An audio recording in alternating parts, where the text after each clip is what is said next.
بہت مشکل سر اللہ کی مہربانی ہے کہ ہم نے آج یہ دن دیکھا اور یہ لوگ زندہ سلامت ہمارے میں موجود ہیں. لیکن ان لوگوں کی جو جنگل میں حالت تھی آخر میں، تو جب لاسٹ بات میری میرے ہسبینڈ سے ہوئی ہے تو انہوں نے مجھ سے یہ کہہ دیا تھا کہ اگر ابھی بھی تم لوگوں نے کچھ نہیں کیا تو ہم ڈی ہائیڈریٹ ہو رہے ہیں جنگل میں. ایک وقت کا کھانا ہے 24 گھنٹوں میں، ہم نہیں بچیں گے. اگر بچانا ہے تو یہی ٹائم ہے، آگے بڑھو ورنہ بھول جاؤ. اس کے بعد پھر ہم نے احمد بھائی سے کہا، احمد بھائی ہم نے 2.5 مہینے تقریباً انتظار کیا ہے دوسرے لوگوں کے لیے کہ وہ ساتھ میں آ جائیں، لیکن اب اگر ان کی طرف سے کچھ ہیلپ نہیں ہو رہی ہے اور کوئی نہیں بڑھ رہا تو اس کی سزا پھر ہم لوگ کیوں دیکھتے ہیں؟ اب اگر ہمارے بندے ہی جنگل میں ہیں اور وہی زیادہ سفر کر رہے ہیں تو لیٹس پلیز کریں اس کو. آپ بتائیے اب سب کچھ کیسا ہے؟ آپ کا تو بیٹا بھی ان کے جانے کے بعد ہوا. جی. آپ نے جب پہلی مرتبہ اب بیٹے ساتھ آئے ہیں؟ جی. جب پہلی مرتبہ اس کو دیکھا تو کیسا لگا پہلی مرتبہ when you held him؟ اصل جیسے یہ تو مجھے جہاز پہ جب معلوم پڑا تو تب یعنی کہ ایک ٹائم آ گیا تھا کہ جہاز پہ کہ چھوڑ دیا تھا سب کچھ. دل یعنی کہ کچھ ایسی کٹھائی میں پڑ گیا تھا مسئلہ. مالک جب بھاگ گیا تھا تب تک جناب احمد صاحب نہیں آئے تھے تو تقریباً 8-9 مہینے گزر چکے تھے جب سے جہاز پکڑا گیا. بیٹے کا نام کیا ہے؟ عبداللہ. عبداللہ. جی ہاں. عبداللہ کتنے ماہ بعد ہوئے ان کے جانے کے؟ 4 مہینے کے بعد. واہ. عبداللہ ہیں ہمارے پاس؟ اگر عبداللہ ہیں تو پلیز لے کے آئیے.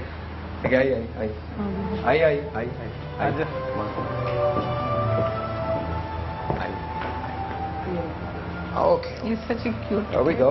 ارے کے پاس چلا جاؤ. This is Abdullah.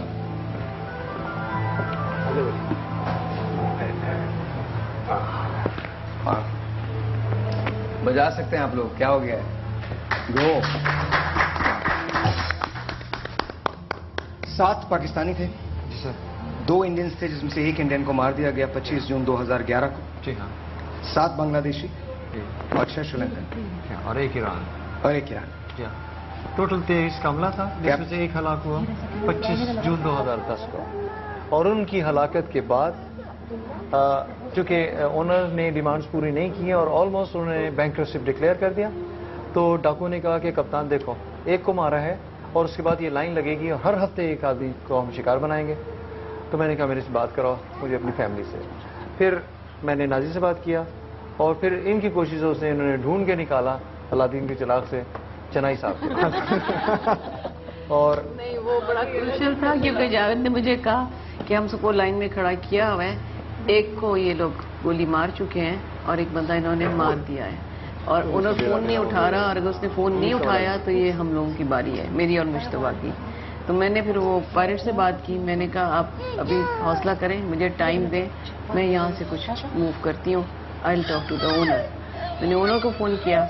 انہوں نے کہا کہ یہ تمہیں غلط کہہ رہے ہیں، یہ تمہیں ڈرانے کے لیے کہہ رہے ہیں کہ ایک بندہ مار دیا گیا ہے، ایسا کچھ نہیں ہوا. تو اس نے بالکل ڈینائل میں چلے گیا اور اس نے پھر بھی فون نہیں اٹھایا. تو میں نے ان کو پھر رات کو جب ان کا فون آیا تو میں نے کہا کہ میں صبح اپنی گورنمنٹ سے بات کروں گی، آپ ابھی ہولڈ پہ رہیں، ابھی بندوں کو نہیں ماریں. تو میں بہت روئی تھی ان کے آگے، پلیڈ کیا تھا میں نے.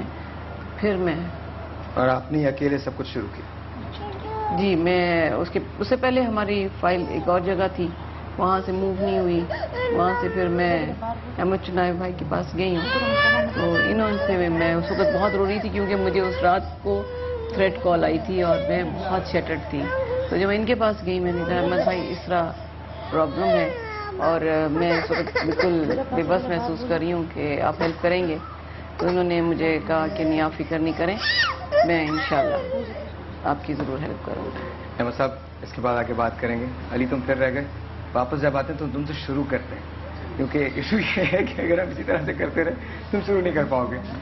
لیکن جب واپس آتے ہیں تو ہم سے شروع کرتے ہیں بیکاز بیسکلی جو کچھ بھی ہوا ہے سب سے پہلے خدا کی وجہ سے اور اس کے بعد ان ہیروز کی وجہ سے جنہوں نے رسک لیا، نیگوشیٹ کیا اور ریلیجسلی اس پہ کام کیا. These guys are here and we are celebrating today. ایک چھوٹا سا بریک ہے جی،